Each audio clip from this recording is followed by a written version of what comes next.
Blackstone. All right, well, let me start this. All right, we have another sprint takeover or a fiction critique. As now here we have chapter 4. So we did chapter 2, but it looks like we skipped chapter 3, unless this is a continuation of the story and you've just reallocated the chapter numbers. So that's okay as well. So let's zoom in a little bit and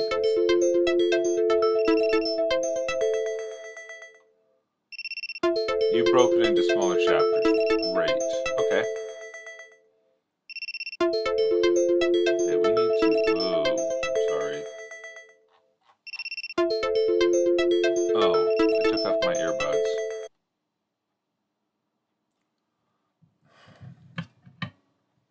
Why did I take off my earbuds?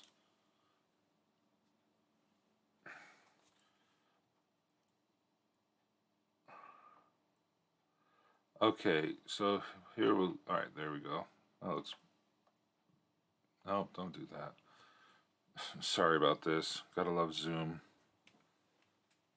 And by Zoom, I don't mean that. Well, you can come in. Okay. All right, so let's go on to the chapter review. Fox stepped into the odds shop, letting Juju in before closing the door behind him. It had been a good meal with Bristol, and he still felt jovial. There was only one customer in the modest shop, busy counting out his coins. He dropped some little thing into his belt pouch. He said his goodbyes and left. Greetings, Brother Fox, a man who looked as old as grandfather said behind the counter when the door had closed. Okay, my first question that I'm going to go in here is there a purpose for this customer to be here? Is this a foreshadowing of a specific event? Because you can imagine your reader as someone who is hiking along with a backpack, and every piece of information that you put into your story is information that goes into said backpack.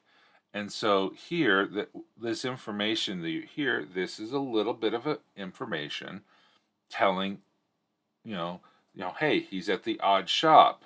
He had a good meal with Bristol. Hey, here's that. And then he's talking with, grandfather over here. Is this important? That the fact that there was a customer there counting out coins. If it is, if it's foreshadowing, if he's going to meet this customer again, great. Then that could be foreshadowing a future event. If not, and they serve no function whatsoever except for adding a little bit of color, you may consider cutting it, get the paragraph out, and just say he walked in and he saw grandfather. Because if there's, just so that it doesn't clutter the mind or fill the backpack of the reader of something. Hey, do I need to remember this? Do I need to remember about this mysterious red herring or something else? So if it is a foreshadow, make it a little bit more obvious of something that would catch Fox's attention and the reader's attention so that you would be able to call back to it. If not, this could be a candidate for cutting this paragraph.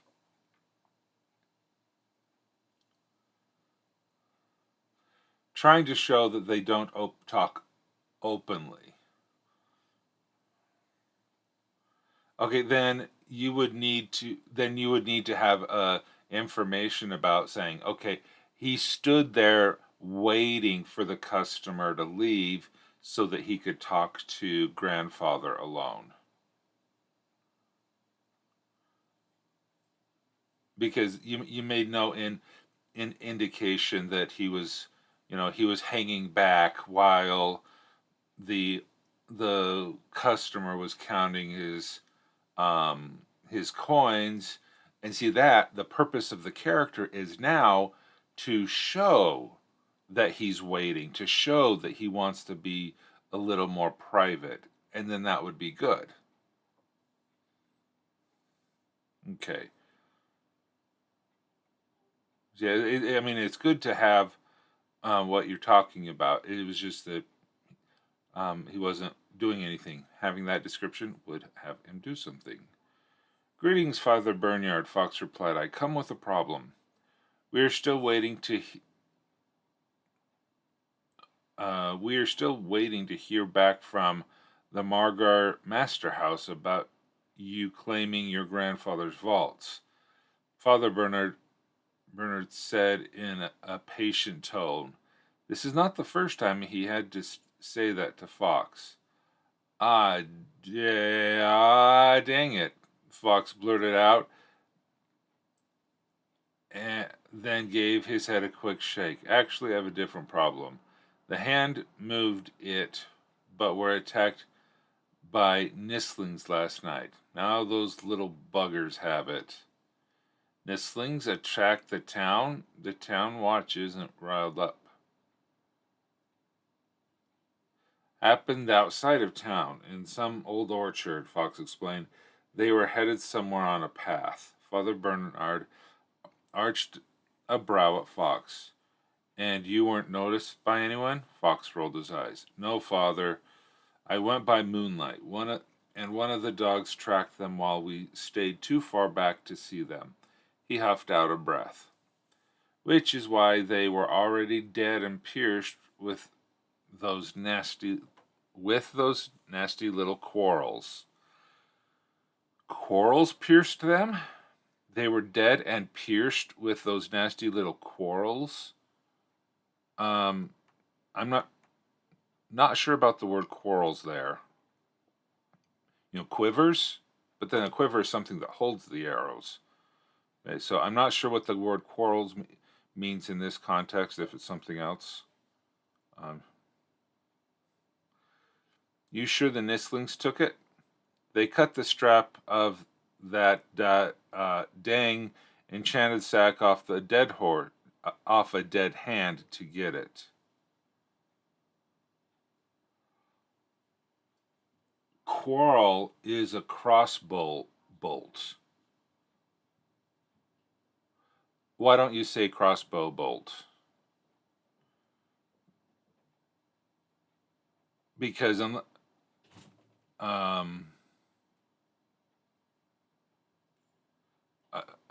I'm not sure, but you put a warl in the chat, so I'm guessing that's a typo. Okay, if you believe that your readers will understand what that word is, I don't, but if that's a common enough a word in people who read that, okay. Your phone typing, yeah. Now you have him partially swearing twice, and it comes with a dang. I could see him doing that once, but he's a smart guy. I mean, would he really do it twice so quickly? In conversation. Have you tried scrying for it, Brother Fox? Father Bernard asked in a lecturing tone. Of course not.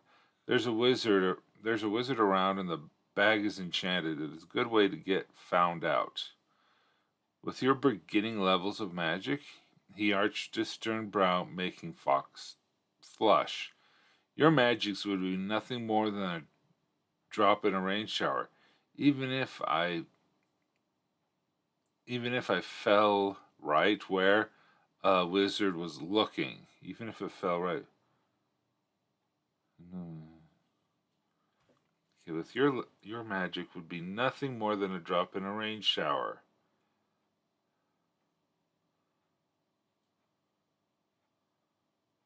Even if it fell right where your wizard was looking. Huh.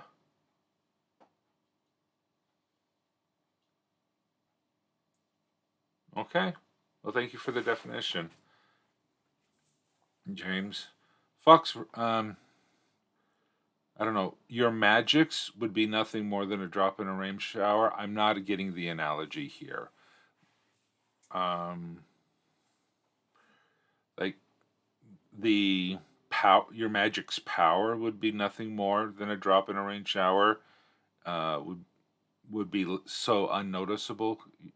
I don't know. Fox rubbed the side of his nose as he struggled not to argue with Father Bernard.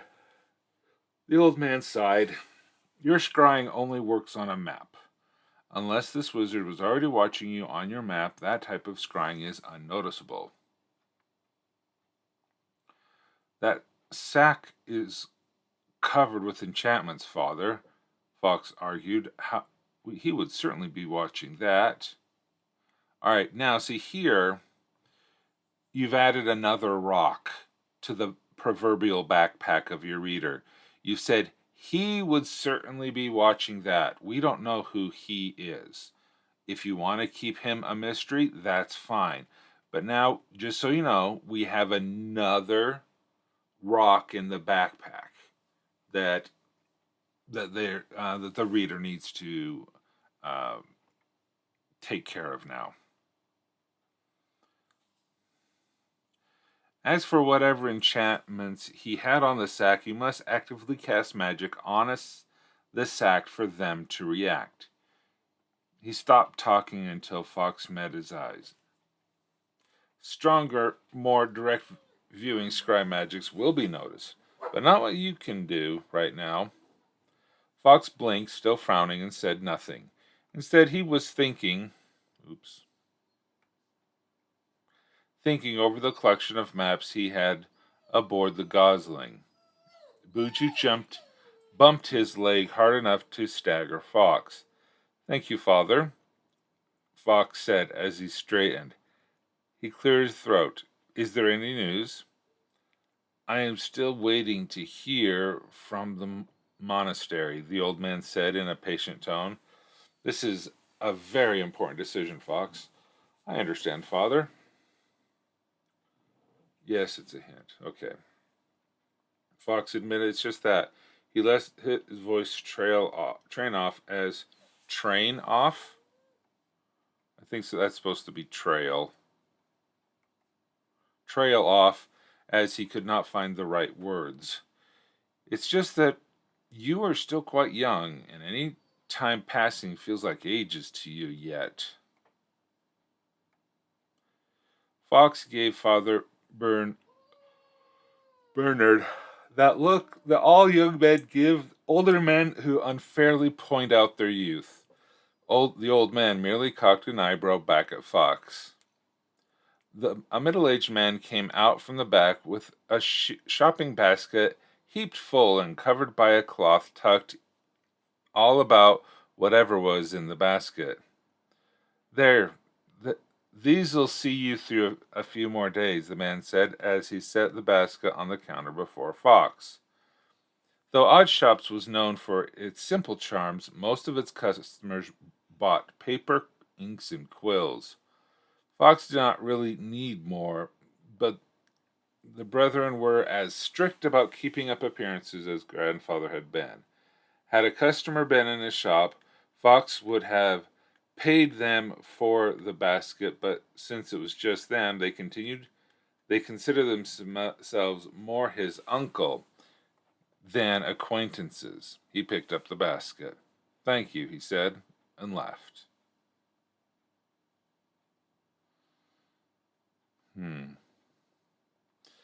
I kind of like this idea that they have to do a fake transition, or they have to do a fake transaction to cover their conversation. I like that, but I would bring this up a little bit earlier. Um, I would move this concept up earlier, maybe before the conversation, so that you say, "Hey, here's this basket of stuff," and it just sits there. But then they really talk about the stuff, and then you could have another person walk in. The same way you had a person walk out, you could say, "Oh, you here for a resupply?" "Yes, I'm here for a resupply." The person walks out. Then they start doing their talking. And then a person walks in. "Oh, thank you for the resupply. Here's your money." And then the conversation is over. And then that way you could use that as a bookend and say, this is really hush hush. We're really talking about this, but here's this fake basket, well, real basket of supplies, but an unneeded basket of supplies that you could really bring out in the first time the person leaves. "Yes, I'm here for some magic paper." "Yeah, why, yes, good stranger, I shall bring you the magic paper that I don't know because I don't know you." That kind of stuff. So, yeah. It, I don't know. It just if you're wanting to make the okay, I'm glad you like that. If you want to make this thing feel more clandestine, then you could do it that way. Okay. Thanks, he said, and left. Much longer. Okay. I'm going to stop the critique right there. Really good. Just a couple of words there. Yeah. I would I would keep reading it out loud and just see what you going back to our overwriting underwriting thing from the beginning. Just see where are you overwriting and you need to cut it back or you need to add more. This situation that you have here is where you need to add more.